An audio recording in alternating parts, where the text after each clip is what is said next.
Hello, everyone. Welcome again to another Teacher Joseph podcast. This week, in our weekly lesson, we're talking about ID cards. Now, as I've mentioned to you before, anyone who tries to introduce an ID card scheme is going to be very heavily criticized. And our new government, they were asked about this a few weeks ago. Do you plan to introduce ID cards? Because the previous government were considering it, and the new government said no.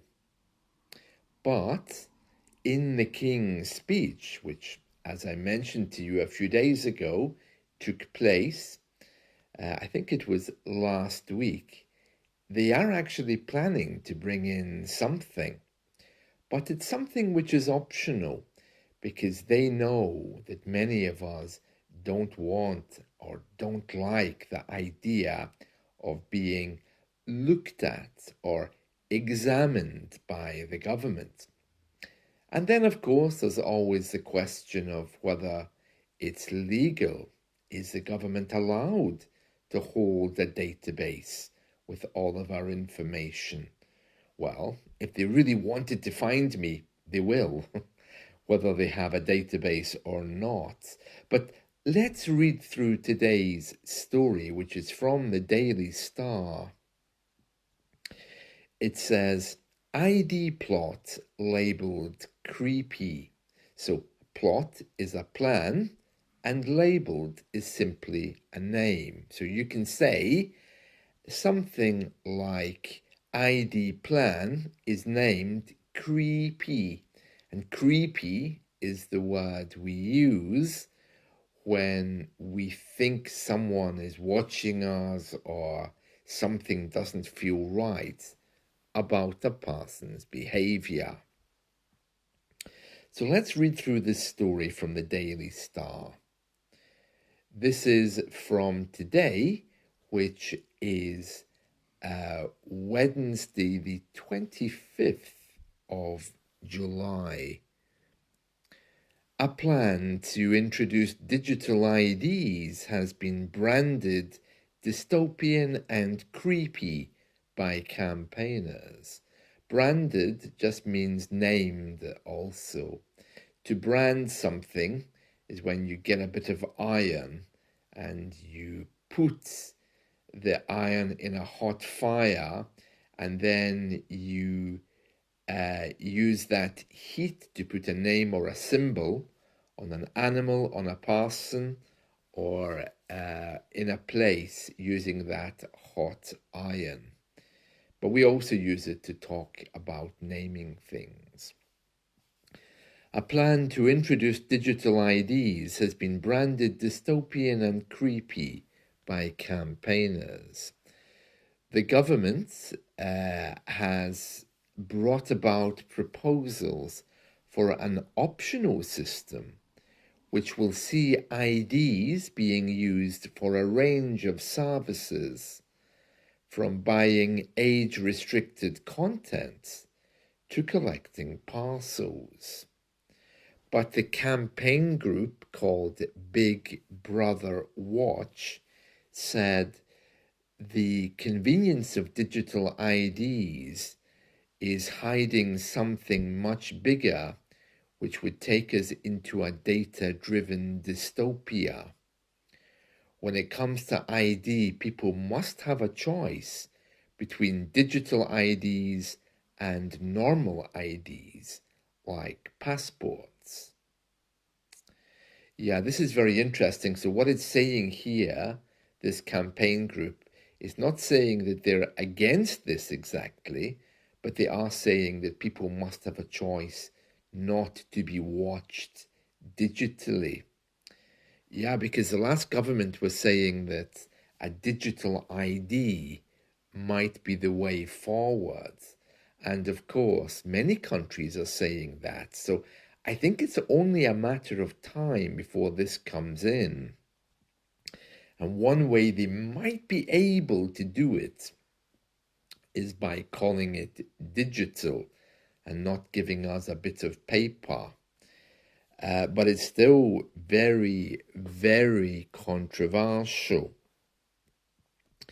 What's even more controversial about it is the government were asked just 2 weeks ago, so you're our new government, are you planning to bring in ID cards? And they said, this government has no current proposals. So it's strange then that just a few weeks later, in the King's speech, there is a bill, a law waiting to be passed about this. The word bill in this case is not relating to the amount of money you pay in a restaurant. It's relating to something which is coming. That's what they call new laws, bills. Right, so let's read the original story, and this came from the Daily Mail, and this is from 2 days ago. Okay, it says here, the government's controversial plans to introduce digital identities will be used for a range of services, from buying age-restricted content from the post office, or used to open a bank account. Oh, well, yeah, that would definitely suit me, bearing in mind my weekly lesson. The Digital Information and Smart Data Bill was unveiled, that just means introduced, during the King's speech last week. And it plans to create something that offers a more trusted digital identity. It says here, this legislation will allow for a system of trust marks, which will be issued to services that meet the government standards, and that would be available on a public register for businesses and people to look up.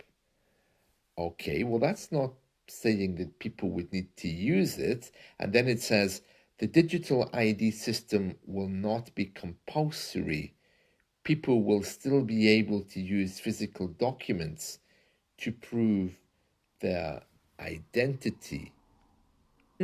That's very strange, though, because it's not saying here that this is something that people will be using. It's saying here that this new law would create something, some kind of database that users like me can look at to see whether I trust the company. But then the story jumps and it says this digital ID system will not be compulsory. People will be able to use physical documents. So it sounds like there's a bit of this story missing. Let's read on to see what it says. It says, when people choose to use these authorized services, that's the ones that the government have agreed meet their requirements, these services cut down on administration and increase security, which will make it easier to open bank accounts, start jobs, rent flats, and much more. It then says, our legislation, our new laws, will make sure that people can fully trust these services. And then at the bottom of the story, it says here, under the new legislation, digital verification services would be established, which would include digital identity products to help the public quickly and securely share information about themselves. Oh, I see. Right. So what it's saying is the government would introduce something which they will apply to certain conditions. So in other words, if you're a company, The government will say, okay, yeah, we like you, you meet our requirements, so therefore we're going to say that the public can share their information with you quickly and digitally because we know we can trust you with that information. And Sir Tony Blair, our old Prime Minister, is pushing for the government to introduce digital ID cards, saying it'll help to control migration. And there's a picture of him here looking very old. Okay, so right, let me just stop for a minute here so we can just clarify what this story is saying, because it looks a little bit complicated. So the idea is that the government will introduce some kind of digital approval system. And if you want to be on that register of digitally approved information, like let's say you're a bank, for example, or you're a very famous brand, the government will allow you to use this new system, and it will allow you to collect digital information from people who choose to give it to you. So let's say, for example, Amazon. Okay, right now I have to sit in front of the computer and, type in all of my information to Amazon.